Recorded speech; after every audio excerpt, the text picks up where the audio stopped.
Hey, folks, welcome to the YouTube channel. This is another piece of the Ryan Show FM. It can be listened to in full on our podcast platform. Simply look up the Ryan Show podcast, and the rest pops right up. This was also created for your radio listening enjoyment, but the best clips and interviews that I find the most riveting, I put out right here on YouTube for our 10,000 subscribers. So be sure to subscribe, share this with a friend, etc., etc. I sat down with not just Spigg Nice, which you saw as our last interview that we put out, but his Cody, Supreme Allah. Supreme Allah was the one that was holding the pistol. He's the one that Spig waited to get here to really tell the story. He's a great storyteller, and he's on an arc of redemption. He's helping children, he's helping criminals reform themselves, and he's stopping people from robbing banks. Because Lord knows it's tempting, especially in an economy like this. Now, that being said, I mentioned redemption arc. That's what I find most riveting about Supreme Allah. He's truly a good guy. You can just tell by this interview. He's got a great energy about him, and he can't knock the hustle. He's out there turning his life around. But before we get to the turning of the life around, I want to know what the hell went down with this bank robbery, and I'm sure you do too. This is one of the most epic and legendary modern tales of bank robbery in American history, and they waited to tell it until this podcast right here. So I hope you guys enjoy it as much as I did. Without further ado, Spigg Nice and Supreme Allah.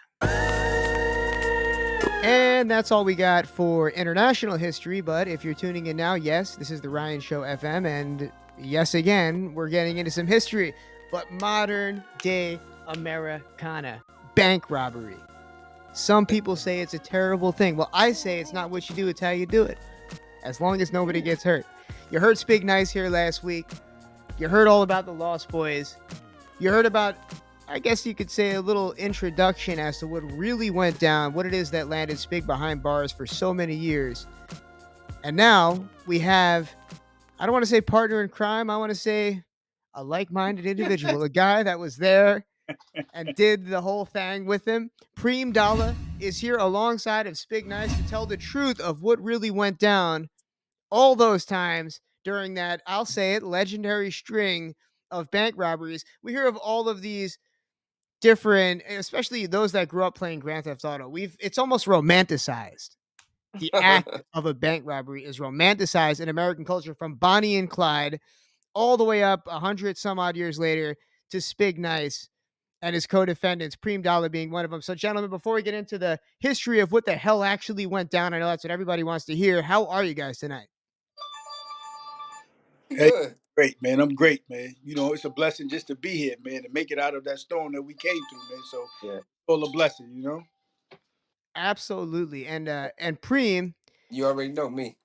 Spig, you're here all the time. We hear you all the time on the show at this point. I believe this is your fourth or fifth appearance, but Preem, this is your first appearance. How long have you been out now, Preem? I've been out the halfway house for a little bit over a year. Wow. And man, I can only imagine. We asked GDEP last time what it was like to try to acclimate back to society. He got locked up maybe 13, 14 years ago, so he got to see the iPhone. I mean, how ready were you for this new age that we're in, this new age of tech, from AI to cell phones on everybody to essentially not having the freedom? And How's it like acclimating to life in this day and age? the technology wasn't really the major issue for me because I had a wife that was there holding me down, teaching me what buttons to press, so she do everything. Still, Mm, to this day, she still do most of it for me. So I had a good woman holding me down. My biggest issue with transformation is the people, man. You walking down the street, person bump you, and then they act like they don't know they bumped you. It's like, I know you just felt you bumped into this big man. How you gonna act like you ain't see that? And then certain people screaming and yelling. So that was really the major thing for me, being able to society where people just don't care nothing about you. They just do it. that's true. And you know, I'm coming from prison where you respect my presence, you respect my name and my space. Not out here, they don't. I gotta ask you, Preem, Uh, how, and this is something that I see like people vote on Instagram, how long it takes for a woman to remain with a guy that's in prison for that long. What's the secret? God forbid, for those that are out there listening that might have to deal with that one day. Hey yo, we gotta have a whole segment about that particularly because me and my wife got a wonderful story in relation to relationships and long distance relationships and being with prison. I mean, I think the key is transparency, honesty, and consistency.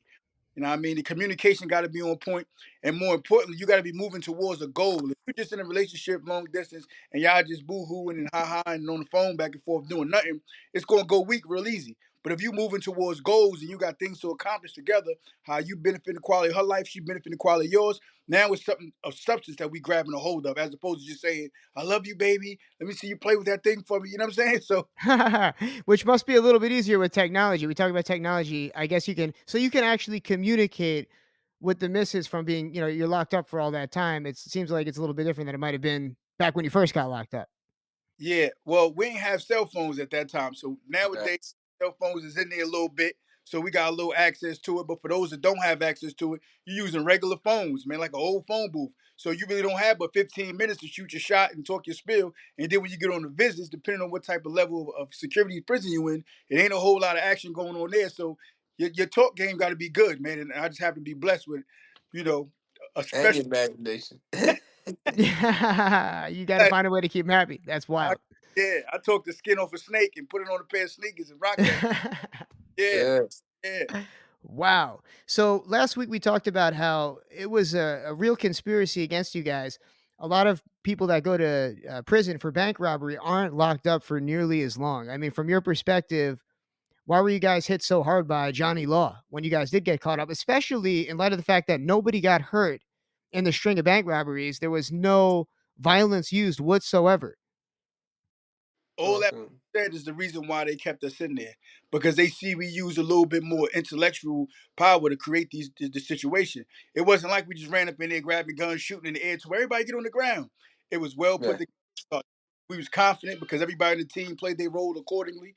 Um, and I think for the most part, we didn't cooperate. We didn't tell and we didn't give anything back. Whatever we took, it's gone, it's over. Y'all never got it back. So it was the type of situation where they kind of way about that. Like they had something to prove. Y'all don't want to tell. Y'all give us our stuff back. And y'all think y'all gonna come, y'all black men gonna come over here to white America and come here, just take all this money and just leave like nothing ain't nothing. They didn't respect the fact that nobody was hurt, not a single gun was shot. They didn't respect that. Their whole thing was, how dare you go against us and Wow. come here and take ours? That's what it was about. And it was politics. If you go back to the time when we was arrested, in 2002 was a political year. I mean, it was an election year. So Yeah. everybody was looking to get promotions and everybody was trying to get positions. And so far, I can say they definitely got what they was looking for, man. And through that struggle, we got what we was looking for. Look at now, man. So are you able to discuss how much you guys actually got away with money wise? Or To are be, we keeping that part under the rug? no, listen, if keeping it real, I'm not an accountant. You know what I'm saying? I was a tech, Wow. so I don't know. When Yeah. they told us 1.3, 1.4, those numbers, no matter how they came up with it, that's their numbers. I know what Yeah. I did with my money. I know what I did with my shit. I know how I enjoyed my life. And I didn't keep no specific records because this it's like a drug, this acting like asking a drug dealer, yeah, how many keys you sold in the Yeah. months and how much money you made. And nah, I don't know. Because it wasn't like I was looking at it like it was something that needed to be accounted for. It was just a way of life at the point. It started So from what was it that, gave you guys the idea to do this, right? You hear of Bonnie and Clyde, you hear of all these legendary bank robberies and heists, but most people get caught. What was it that made you guys think that you could get away with it? And how did you get away with it for so long? But let's start with part one. What was it that actually inspired this Star. legendary string of bank robberies? I wish other co-defendant Star, shout out to Iceberg Star. My He brother. and put it together, but he was the real mastermind and the confidence behind the idea. Last Hmm. night I was putting together the first episode and I was going over that first interaction that we had together. And I've always been Well, intelligent, particularly, but I had never been as brazen and bold as he was. So when he asked me the first time he asked me, how much money you trying to take this year, I was like, when I had a whole bunch of money, I said, $100,000. When he laughed at that and chuckled that off, I was like, yo, this dude is nuts, man. He ain't still. That's a whole lot of money, $100,000. But when he laughed it off, like, nah, man. I asked you how much money you trying to take this year. 100,000 ain't nothing. After you take care of your moms, give grandma some bread, buy your girls some stuff, get you a few outfits, maybe a car with a system and some rims, you back to broke. Wow. So he kind of gave me the incentive to say, what, you got to dig a little deeper. And the way he did it, which was unique at the time, he turned it into something different. It wasn't about robbing or taking. Because if you think about taking $100,000, yeah, that's a lot. But when you think about reparations, the fact that we Yeah. was owed 40 acres and a mule, wait a minute, 100,000. Yeah, you know what? You're right. The fact that you were owed 40 acres and a mule technically yeah. doesn't make up for even $1 million that could have been taken. So now, So we've all seen Goodfellas and the Lustanza heist, right? Right. Robert De Niro kills a bunch of people in that movie to make sure that nobody spends money. You mentioned giving away money to grandma, making sure that the missus is living well. Was there some type of a code that you guys stuck to, or was it just balls out? It was a code, but it was more so you got to just know better. You got to know Right. what to do. It's not like we had to sit down. All right, now everybody do this now because we wanted to survive. We wanted to endure. We wanted to make it, and so Yeah. we were codes and ethics of secrecy and quietness. So we knew how to carry. That's why we was able to survive so long. We ain't have no Yes. business. And how many heists did you guys pull off? According to the paperwork, 9. Of So we can't course. really talk about anything besides what's according to the paperwork then. Okay. Yeah, Yeah, because man. I'm gonna tell you how Yeah. Spigg said. It's a lot of stuff I remember. I smoked some good weed. I don't remember a lot. That's why I love that. Okay. So, we've seen different movies where they portray bank robberies and it's hard to really tell you hear of all the stuff that goes wrong. So what was the key for it to go right? What is the smoothest let's start with the smoothest heist that ever went down. If you could just put us in your shoes back then. I don't think that there was a smoothest one. All I can say is this: once I They became were different. with what I was doing, I was able to adjust and adapt to the environment, and whatever it needs to whatever it needs to took to get us out of there, I just did it. So it wasn't something you could rehearse. It's not something you could plan for because at any moment something can happen, change the dynamics of what's going on. And as long as I got Spig out there telling me, yeah, yo, one coming in or two coming in or this going in, I know how to adjust my mind to deal with these people because I got to put myself in their shoes when they walking in. I don't know what they thinking. They don't know what I'm thinking. So now I got to make it as convenient for them to walk in as possible. So sometimes I say it's a drill, and I'm Agent Vesey, and we doing a drill, and everybody that participates gets $100. And so it seems like it's a robbery going on, but really it's a drill, and you're gonna make $100 for partaking in it to give them a little bit of ease, and that worked 9 times out of 10. I feel like when things go wrong in a bank robbery or really with any type of crime, sometimes when you're about to fight somebody, the adrenaline starts pumping and you kind of lose control over your emotions and things kind of go awry. That first time that you guys ever committed a bank robbery, how nervous were you guys? Was your blood pumping? And how did you remain calm to actually pull it off? Or did you remain calm at all? I Well, mean, that was basically you're gonna have nervous. You're gonna be nervous. Nerves is everything every time. But once you get in your mode, you know what it is. Even though you got that little butterfly, like, because that's just you. That's just everybody. You going into a situation. You don't know what's gonna happen. Your nerves gonna be like a little jittery. But once you start making it, man, let's go. Once we all right, let's go. the first time Boom. I stepped to a joint, I was scared to death. There wasn't no calmness. There wasn't no. I was scared to death. I felt like I was having an out of body experience. My feet was heavy. My head was spinning. I was terrified. But once I got in, like Spig said, once I got in and realized, yo, this is real. This is really happening. Yo, you got to be mindful. You got to, you got to do the right thing in order for Do your the job. click, Do your oh, job. right in. Yeah. And Right in. was there so when that's happening, anything can go wrong. Like you said, there's people that are walking in, but I feel like most people are probably just like, I want no parts in this. I would imagine most people when they see that going down, and you guys were once again, there was no gun involved. You guys literally just like, how did you actually pull it off without having to use violence Nah, there was or guns. scare people? Nah, there was guns involved. Okay, That's all right, where so Uh, there I'm were trying guns to come involved. from. Okay, it yeah, was armed robbery.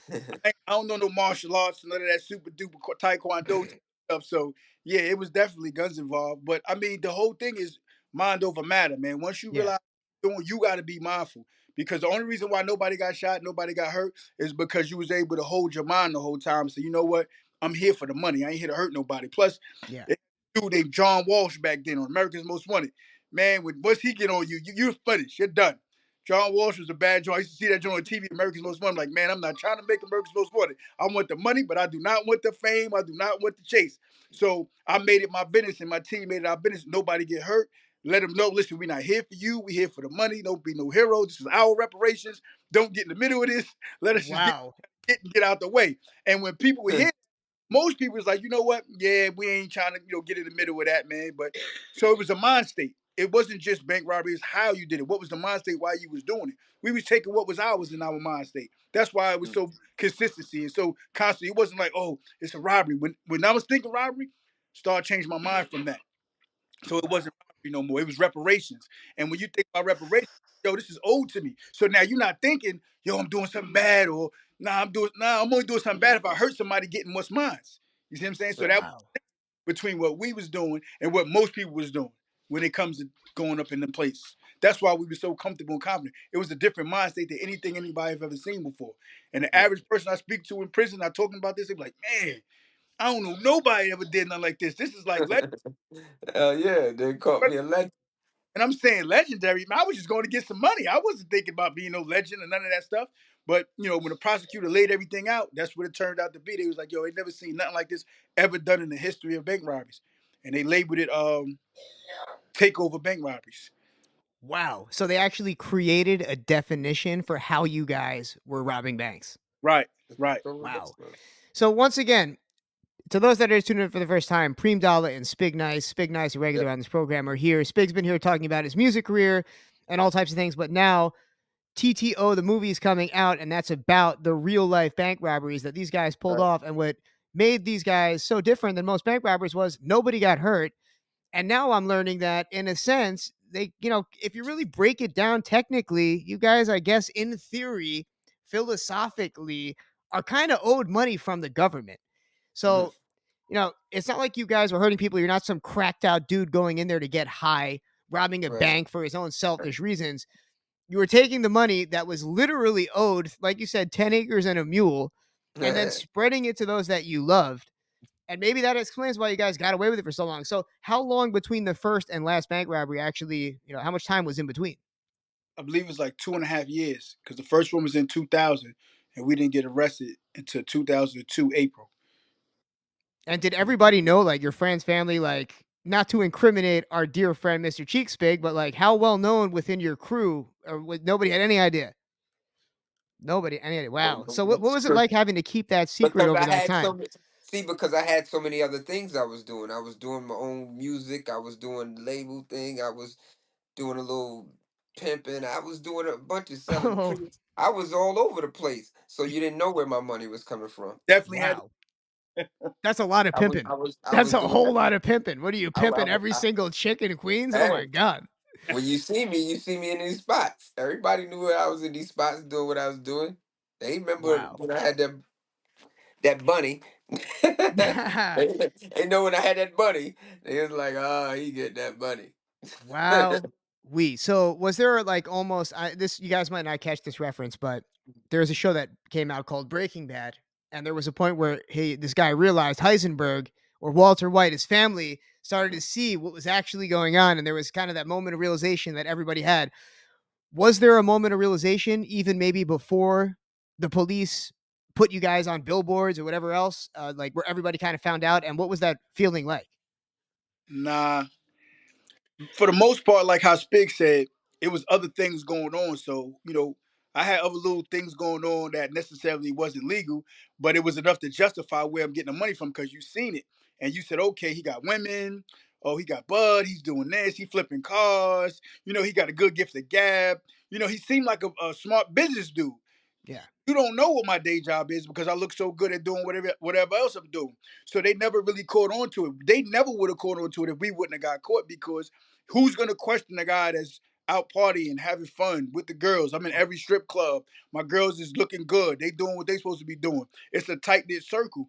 And everybody played their position. So you're not gonna question it. Because there was a lot of people doing what we was doing as far as having girls and had some blood or flipping cars and doing different things. So it didn't seem like it was nothing out the ordinary. It didn't become extraordinary until the feds got a hold of it and say, hey, look what they did. Because nobody really knew. How did they find out? If you guys, nobody snitched on one another, right? Nobody was, you guys all literally served the time. Nobody, gave any information up. How did you guys actually get caught? Well, it's a long story, and the docu-series is definitely going to relay that. But I'm going to say this. It wasn't nothing Right. they could have figured out on their own. It took time. You see, it took 2.5 years for them to even put the pieces together because what they created was called a mosaic. That's how Jose.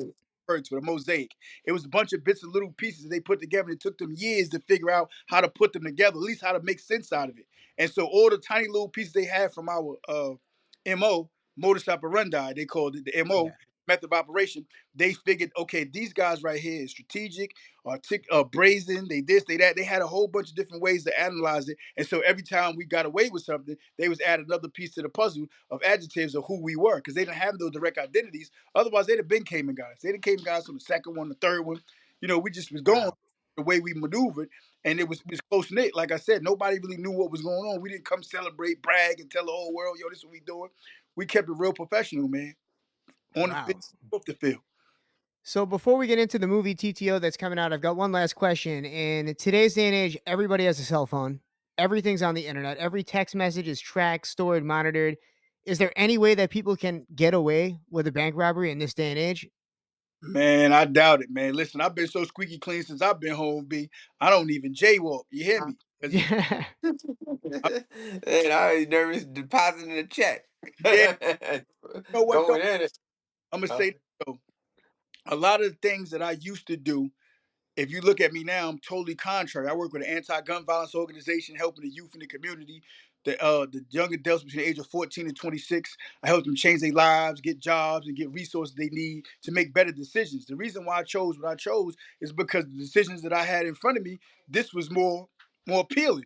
You know what I Yeah. mean? It was always a bank robbery. I started off taking small stuff, snatching chains. So my first bid, I snatched a lot of chains and did little petty little robberies, because my whole thing was my mother told me never be a drug dealer. And I never understood why she wanted me not to be a drug dealer. I'm like, everybody's getting money or selling drugs in one way or another. But she was totally against that. She despised drug dealers. And I grew up in an era under Supreme Team out of Queens. Shout out to Yeah. Came Home, OG Prince. So it's a lot of dudes that influenced me growing up to be on some drug type time. My mom was like, listen, if you ever get caught for selling drugs, I'm never coming to get you. So now it's the type of situation you're basically telling me indirectly, find something else to do. And a job wasn't going to do it, because I had summer youth jobs and I was getting a little bit of money. I had checks. I like being able to buy my pair of sneakers, but I can't get what I want. I can get what I can Yeah. afford. So when I see my buddies and them getting what they wanted, and I'm saying, damn, I need to get what I want as opposed to what I can afford. I said, I need an extra. I need a cheat code. And the environment, if you listen to the music, listen to the environment, it was like bad is good. The more bad you did, the more good you did, the more props you got. So my thing was, okay, if I do more bad, I'm gonna get more good things to come to me. So I perfected being bad. Freeway Rick Ross came on the show and I asked him, would you ever do it again? And could you ever do it again? The amount of drug dealing that you did. And his answer was no, because everything you do, like I said, is being monitored. So, what advice would you give either to those that might be thinking about doing something like this, or just those that might be living a life of crime and might still be able to get out of it? Hey yo, You everything know, that yeah. you can get illegally, you can get it legally, and you can benefit way more. If I tell you some of the stories or some of the challenges that I went through coming home, not having a big bag waiting for me, not having a bunch of money stashed away like people may think, I came Right. home grounded from the bottom to get where I'm at. I'm assistant program director of Brownsville and Violence Out right now, because I put that work in, because I came from the bottom and worked my way up. I only been home a year, and they've never promoted nobody from violence interrupted, which is the bottom, to be an assistant program director, which is right under the number one. I'm like the vice president of Brownsville and Violence Out, Bevo North. And so it took hard work and dedication and being out on the street. The reason why TTO was coming to existence right now is because the works I put in the street in Brooklyn. By me canvassing in the neighborhood, talking to people in the community, I met a dude at a juice bar, and he was like, "Yo, man, I like your story, man. I like your style, man. I'm gonna see if I can plug you on my guy who's a producer." One thing led to another. The producer led me to Eric B. Eric B. led me to the Broadway stages out here in Brooklyn. Now we filming the series. You know what I'm saying? So all Ah, I can tell anybody that's coming up right now, man, try to surround yourself by positive energy and positive people, because you can always accomplish everything you're striving to accomplish. Just it may take a little bit more time, it'll take more little work and dedication, but it'll last longer. It'll be more substance to it. Don't focus on something that's quick, fast, and easy, because that can easily be taken away. Whatever amount of money we took back then, it wasn't worth 21 years of my life in prison under the No. conditions. If you ask my mom, ask my little sister that was 3, now she's 21 with a 2, 3 year old son. I mean, it's just I missed so much by me going through yeah. that struggle. And I learned a whole lot. So I'm out here, I'm 10 times better than what I was before. But that's the long road. And that's what I tell all my participants. Listen, it's 1,000,001 ways to get to $1,000,000. Choose the right one over the course of your life. And I always tell them that to segue into my life and my story, my situation, and that's what draws them in. You don't got to go that route, man. It's a lot of easy routes to get to prison, man, and Yeah. Yeah. and most of them is available every day. So my thing is, I'm gonna provide a way for you to make money where you ain't got to go through. I'm not just gonna tell you don't do it.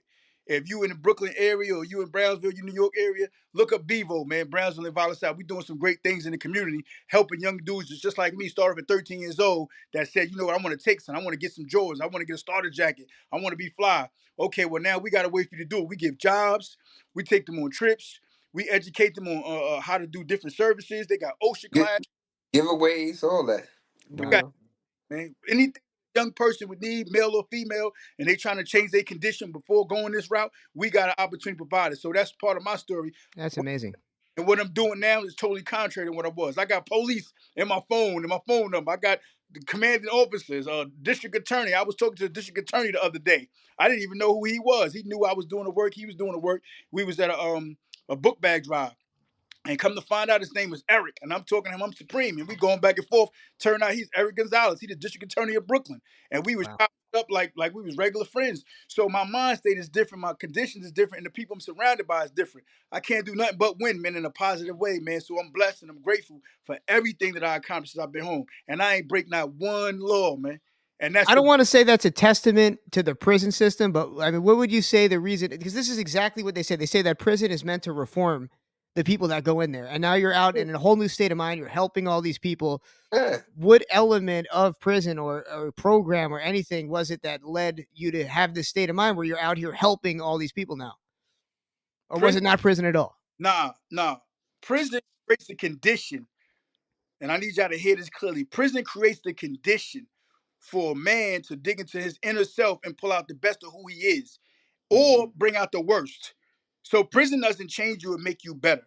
It's up to you to dig within yourself to bring out the best you could possibly be by going through the struggles that they put in front of you. Because they create conditions that try you as a man. I'm talking about they put you in some of the most critical situations where it's life or death on a regular basis where people in society can never survive it. And if you survive it and do that, you become greater, you become strong. So when you get out here, it's like you a superhero, man. They Yeah, didn't like Wow. this is because I easy. they promoted me because I could talk good. They promoted me because I was putting in that work and doing what the other teammates wasn't willing to do. I was going the extra mile. So it's not necessarily that you give the credit to prison or the programs. It's the person in those conditions that apply with self to what's going on in order to come out on top. It's just Right. so my team was full of many that was able to do that, man. And it's a blessing, like I always say, man. That we get. Beautifully put. Beautifully put. Wow. Because I Incredible. definitely know exactly what you're talking about. We lived it. You know what I'm saying? We did that. Yeah. I mean, that's that All like four of us actually. that Just truly is a very powerful testament. And everybody out there should be taking notes before they get themselves in some type of issue, before you're in front of Preem and Spig, and they have to essentially, use their own story in order to keep you out of a really sticky situation. So we talked about how you can. There's a million and one ways to get $1 million.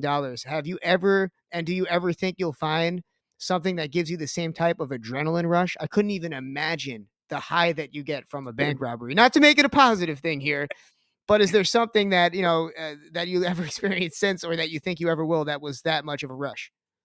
I Yeah, don't know. I have. I found it twice since I've been home. It's not the same type of adrenaline rush, but the same type of euphoric feeling. When you Okay. see society that's down and out and on their last leg, and you give them some information and tell them, nah, I can get you a job, man, I can get you your ID to help you get your stuff. Yo, you need a book bag, you need a coat. Yo, you hungry? Yo, come to my office. I have unlimited resources now to be like that Robin Hood that I was when I was taken. Now I'm Wow. actually give it to a nonprofit organization, and it feels great to be able to give these young adults this, or give these people this, give these families this, and they be able to say, yo, I appreciate that, man. Mothers that come to you later on and say, man, yo, you helped my son. I don't know what you said to him, but he changed his way of thinking. He started taking showers now. He started taking pride in his clothing. He stopped hanging out with the same people he hanged out with. And that's because I now have a power and a direction that I didn't have before. I've always been powerful, intelligent, but now I have a different direction. So that energy you feel when you help somebody or they come back to you and say, yo, I appreciate you, it feels like a big score. Like you just came with a big bag of money. The second thing is, once we started filming, and once we started casting to tell our life story, I was like, wow, what we done, we survived, and now people are rallying up to come help us tell this story to the world. That feels great, man.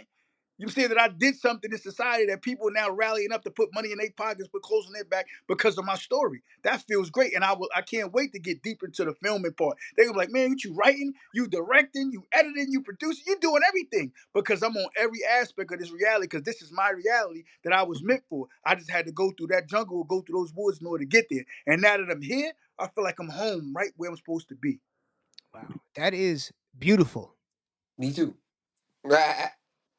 That is incredible. And yeah, to anybody out there listening, Preem and Spigg Nice are here. We're going to go to a quick break. These guys, clearly a redemption story, are going to be with us to talk about their new movie, TTO, that is coming out, and hopefully some type of Netflix docu-series. Yeah. Man, the redemption story is deep. I'm sitting here just, my mind is blown, guys. And Preem, your story and just how you're able to put it into words, I feel inspired. I don't think I'm I ever going to do. jaywalk again. I think I might keep myself out of trouble. That is a beautiful thing. Everybody, you're tuned into the Ryan Show FM. Spig's in studio, Preem Dallas in studio, and we Yeah. still got some more things to talk about. We're gonna play some Lost Boys right here, so don't go nowhere. We shall Then get return. money. Then get money. The Ryan Show FM and all things Ryan Vernell are brought to you by the greatest cleaning company in the New York City and Long Island area, La Liaison. La Liaison Cleaning is a premier commercial and residential cleaning company proudly serving the diverse regions from New York City all the way out to the Hamptons. Not only does La Liaison deep clean using the best materials possible, organic materials if requested, but what sets them apart is their unique specialization in energy cleaning and removal. The folks at La Liaison focus on enhancing the feng shui of every space that they touch. Their dedicated team employs advanced techniques to clear stagnant energy and create a harmonious environment, ensuring that both your home or workplace are not only spotless, but also revitalized and balanced. Whether you're looking for a thorough cleaning or a transformative energy refresh, La Liaison Cleaning delivers exceptional service tailored to your needs. Book them today online and see for yourself why you need La Liaison in your life. Look no further for a cleaning company. Go to La Liaison's website, laliaisonllc.com. That's LALIAISONLLC.com. And we are back. Preem and Spigg are out of the hyperbolic time chamber, aka prison, to help you learn and become a better person right here tonight on the Ryan Show FM. Preem, Spigg, you guys have a lot going on, and now you have the choice to do whatever you want, including not just help people, but create major motion pictures. So, what was it that actually led to the movie? Was there a person, or were you guys kind of planning this all along? Because it's such a ridiculous story. I've been writing books and stories and stuff for years after I realized that we wasn't just going to get an appeal and come home because so much stuff was done to violate our rights and we didn't know no better. And the whole, like I said, was political.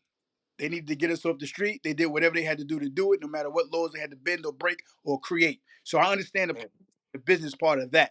And I respect it because they was doing business and I got caught up in their business. So that's I don't have no ill feeling towards the prosecutor, the judges, the FBI. They did what they do. This is their job, right? But Yeah. at the same time, I said that when I get home, I know I gotta plant my seeds in fertile soil. So I gotta have some seeds to plant. So I wrote books. I wrote TV series. I wrote docu series. Listen, you name it. That's intellectual property. I wrote it. And so I knew that one day when we came home, we was gonna have to do it. But I said, you know, when the Spig go home first, he gonna pave the way. He gonna get the right people, network the right people, so that when we get there, we can plug into them and get the things we need. And it worked out to an extent where we all had to work together. The same way we worked together to do what we did then, we're gonna have to work together now to bring it together because his star and celebrity, nobody don't know me until they'll know me now. They'll see my story now, but they wouldn't know me if Spig Nice from the Lost Boys wasn't my co-defendant and he didn't do what he do. Because at the end of the day, off a strip of him, I'm coming to the table, I'm coming to the stage and letting them know, listen, the story is just rap. It's a real Yeah. reality. Live behind those stages, those microphones. We had to do a lot to get to that stage. And so I never went to the stage because this face is the same face that went up in them spots. So I couldn't have that on the stage and be so now we have an opportunity to be on that stage, be on the front line, and give the people the raw, uncut version of how to transform a negative into a positive. And I'm all for it. I'm hyped up about it. You know, I'm hoping for the right platforms to tell this story, man. I don't want to just tell it to a few people. I want to tell it to the world because the world needs to hear this, man. This ain't about Yeah. taking money. This is about going through rites of passage in the ghetto in the communities of New York City and how you was able to elevate and transform and go through all these different wildernesses to come back and be greater and better. So that's what Talk to him. you know, Preach. that's And you mentioned earlier, you said that they came at you guys really hard, and it's really because if everybody had that state of mind, which look, black people are owed reparations of some sorts. Like, look at the systemic racism. There's a good reason for you guys to feel that way. That you're owed the 40 acres and a mule. Because I don't know the legality. I think they actually literally said that, right? Wasn't that like literally part of what Hmm. the compensation was? So if everybody had that state of mind, then everybody would be robbing banks. right, right. So they really had to throw the book at you guys for that reason, I guess, according to them. So really gives everybody out there something to think about. These guys are trying to take back what, in their mind and many other people's mind, is rightfully theirs. So how now do you get over that feeling now that you've had to serve that time? I mean, it's still clearly there's something that's owed. I mean, what do you think would make up for that? Would it be actual reparations, or would that not even be enough? Turning this struggle into our success. I always tell the team that. I said everything we endured, everything they threw at us, we survived it and we standing 10 toes strong. Ain't nobody cooperating with the government, ain't nobody told, ain't nobody folded. No matter how many tricks they tried, we all stood tall. Spig is the savior. A lot of people don't know that. I gave a little nugget because when the docu-series come out or the TV series come out, you're gonna find out who these characters are. Spig is considered the savior because no matter how much they went at him, he held it down like, nah, I'm not doing it. I'm not folding, I'm not flipping on the team.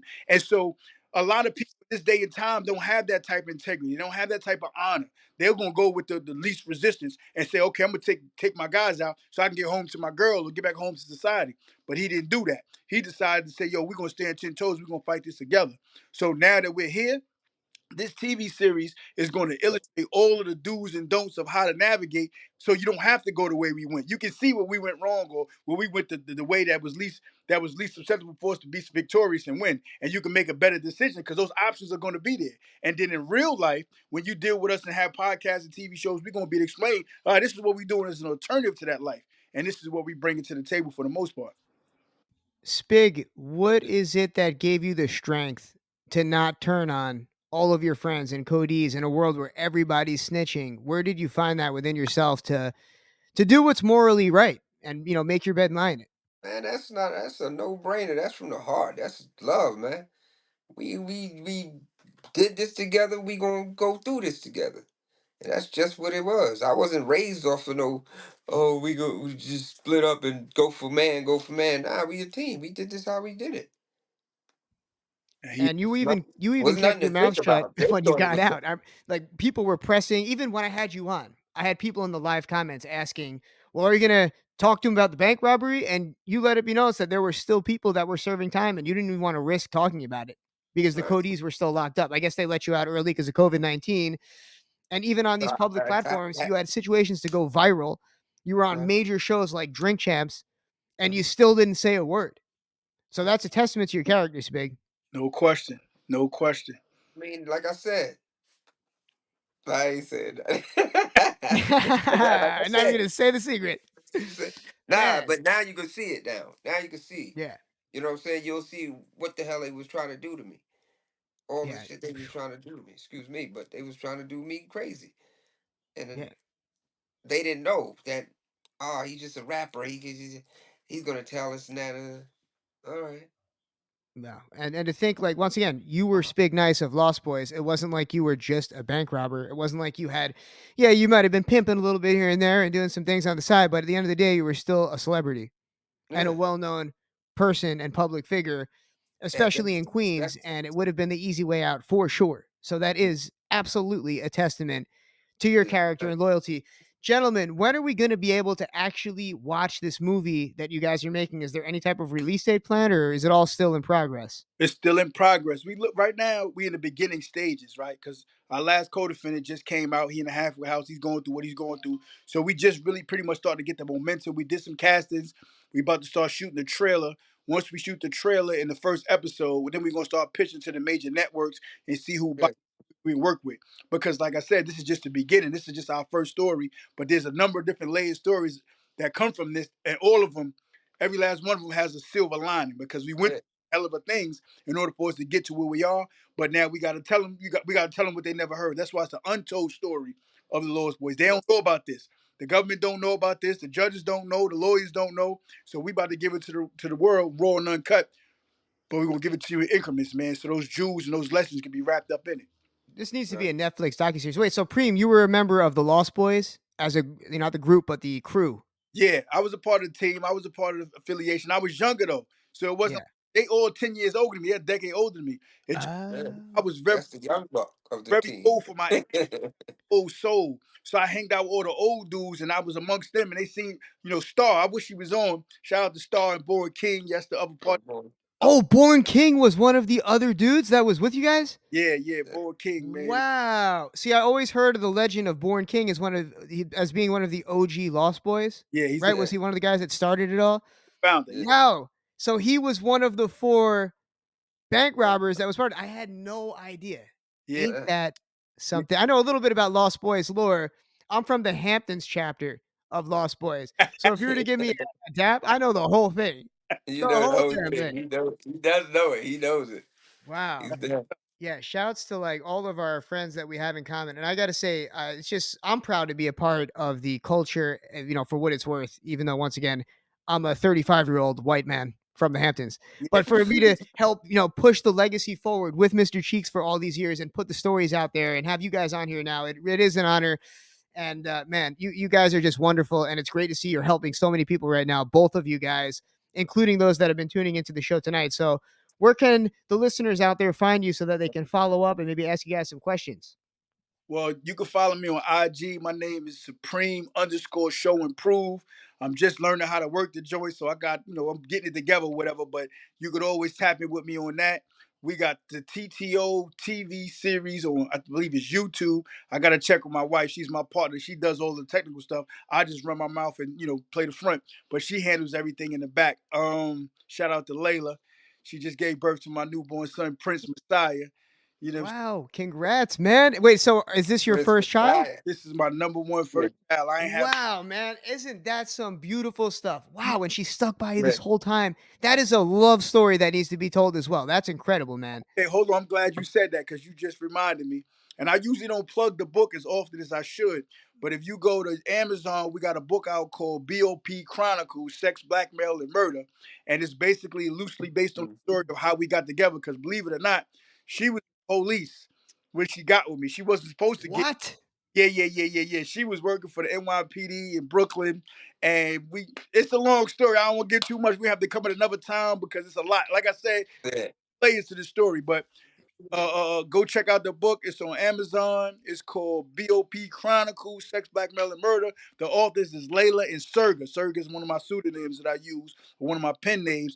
And basically, it's a prison tale about how two people got together under unconventional conditions and fell in love, and it turned the prison inside out. I'm talking about, it was crazy. And it's based on a true story, but it's loosely based on a true story. We ain't give up all the juice because there's still some Yeah. people still locked up, but it's enough information in there. I ain't been really working for the TV series, but I'm gonna get back in it, and we're gonna do some press once baby moms get together and she gets situated, whatever, because she a fighter too, man. So I would have had her on here with me, but she's still recovering, still going through what she's going through. Shout out to her for her strength and her being by my side. Yeah.